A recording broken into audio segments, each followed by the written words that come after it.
Hello everyone, my name is PaperNapkin and welcome back to another episode of Let's Play Pokémon FireRed.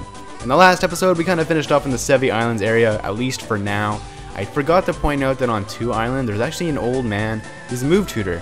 If you bring him some mushrooms, not magic mushrooms, don't do drugs people, he'll actually offer to teach your Pokemon moves that they would have learned by leveling up.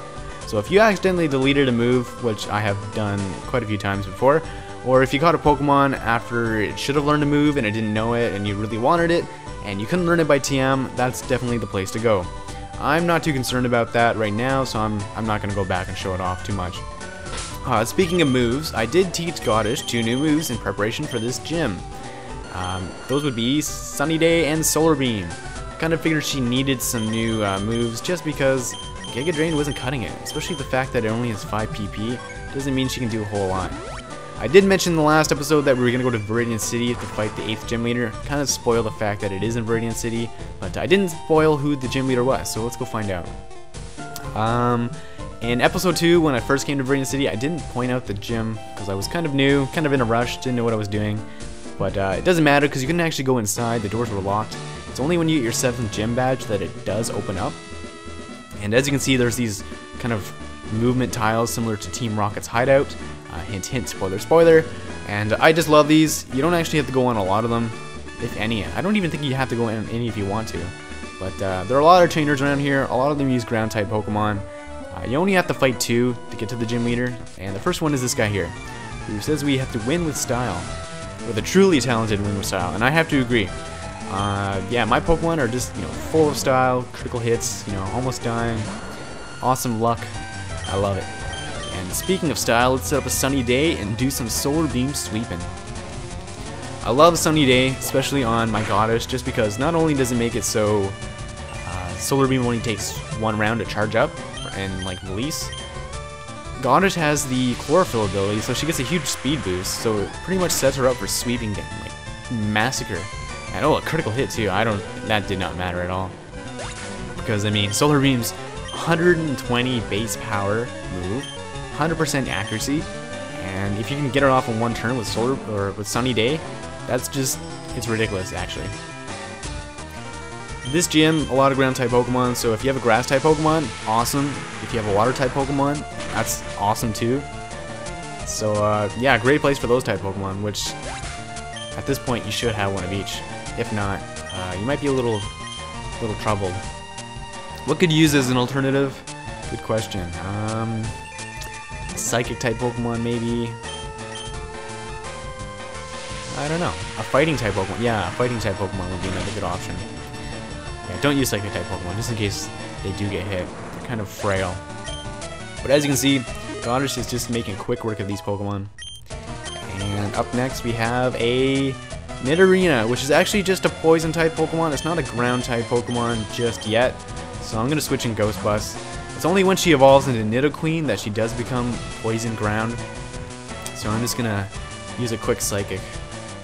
And I should point out, Sunny Day doesn't last the entire battle. It only lasts 5 turns. So you need to prepare around that. I thought about putting Sunny Day on Ricky and then, switching into Goddish to do the Solar Beam sweep and stuff like that. But that can be problematic in some situations, so I decided against it. And Goddish is pretty bulky, so I'm not too worried about her dying while getting the Sunny Day off. And there we go, Nidoqueen, with the very obvious chest area. Because it is a poison ground type Pokemon, I'm not using Solar Beam just because it would just do neutral damage. Though I guess it would still do a lot of damage. But might as well just use Surf. Oh, and he's using a potion, that bastard. This is what? No. Is this the first time a trainer's used a potion? Maybe it is. I know they switched on me before on the SSN, and that kind of blew my mind, but wow, a normal trainer using the item. That's kind of cool.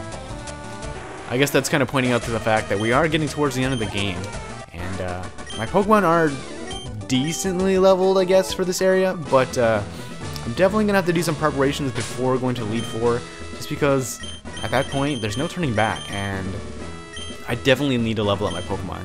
I'm thinking maybe 45, 50 would be a good place to start, but we'll see. I'll probably do that between this episode and the next, just because, yeah, we don't have a lot of time left. We're getting close to the end of the game, which is kind of surprising. Well, not really. I have been doing this Let's Play for almost 2 months now, which is far too long. It should have ended like a couple weeks ago if I was, you know, consistently posting videos, like one a day. I know I've been slacking some weeks where I go a couple days without posting, but hopefully for my next Let's Play, it will be a lot more consistent. I'm going to do a lot of batch recordings, so that way if I don't feel like recording a certain day, I'll be able to upload still. And that way not only do you guys get more content, I can, you know, go through Let's Plays faster and get onto newer games, which is more fun for me, because I can diversify what I'm playing. And I can't believe that Machoke didn't die. I'll just use a Thunderbolt, finish him off. Bam. Nice and toasty. Is that his last Pokemon? I think it is. Yes. Perfect. And just like that, we defeated him. And now that we've moved him, we can actually go on to the gym leader. So we just come down here, come up here. Could have taken that to be a shortcut, but whatever. Come over here. We can sneak by him since he was standing here. And actually, the gym leader is Giovanni. So those of you that didn't know, and you guessed this, good job. I actually never saw this coming when I was a kid. I don't know why. I guess I was really stupid back then, so that's probably why. But yeah. After defeating him in Team Rocket, he came back to Viridian City, where he was trying to set up a place for him and Team Rocket to kind of get back together, have some fun, and try to take over the world again. But we're not going to let him do that. As you can see, he has ground-type Pokemon ranging from like level 45 to like 50-ish.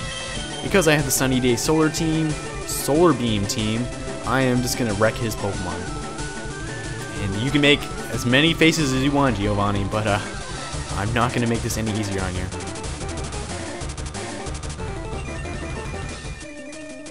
And watch this.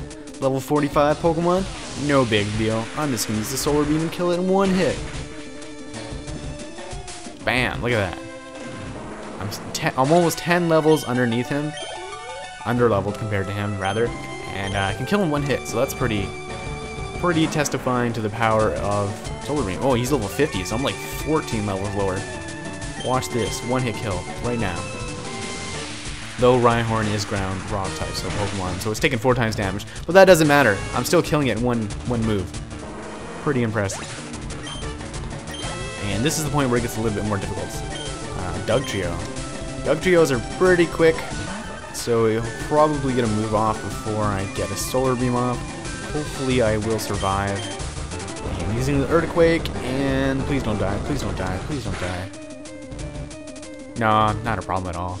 Like I said before, Goddish is really bulky. Good hit points, good defense, and yeah, dead. Reminds me of oh shit. If only I had oh shit at this point. Oh. Why did you have to die, oh shit? Why? Next up, Nidoqueen. I'm gonna switch out and go into Cane, just because I feel like Surf will do more damage. Because Poison ground type, it only does neutral damage with Solar Beam. I'd rather go with the super effective move. Just because Nidoqueen is full evolved, level 44. Yeah, it's weak to a lot of types, but you still need to take it seriously, because it still knows Earthquake. And oh jeez, that didn't do any damage at all. I'm not sure if Earthquake is considered a physical move or a special move in this game. Probably physical, since Cane has absolutely shit special defense. Wow, look at that experience points. And level 42, wow, just flying in levels. Up next, Nidoking rather. Don't want to switch out. It's his last Pokemon, so it's probably gonna be like level. Oh, it's only level 45. So his strongest Pokemon was level 50 Rhyhorn. Probably should have evolved it into a Rhydon. And oh, look at that one-hit KO. That was pretty easy. And just like that, we defeated Giovanni for the 3rd time, I guess. Anyways, for defeating him, we get the last gym badge. Can you believe it, folks? We already have 8 badges. And so we get the Earth badge, we get 5,000 bucks, which is not a lot, considering he's the leader of a crime organization. Why couldn't he just give us more? And at this point, all Pokemon will obey you, regardless of level. And now we can go to the Pokemon League with it. He also gives us TM26, which contains the move Earthquake, which is a incredibly powerful move. I don't know who I'm going to teach it to just yet, but I will teach it to someone. I should point out, if you have the item finder, if you come back to the gym, Giovanni will be gone, and you can use it next to him. You can find a Macho Brace, which makes it so you give it to your Pokemon to hold, and it gains double the amount of EV points, which are those points that you get for defeating Pokemon in battle, and it raises your stats when you level up. At this point, it's kind of not necessary. You're probably already maxing your EV stats at this point, but if you have a new Pokemon and you want to EV train it, which is really hard and difficult to do, I don't really suggest doing so, but yeah, that's an option. I think this is a good place to end the episode. My name is PaperNapkin. In the next episode of Let's Play Pokemon FireRed, we're going to do some preparations, and then we're going to make our way to Victory Road, which leads up to the Elite Four. So take it easy, folks.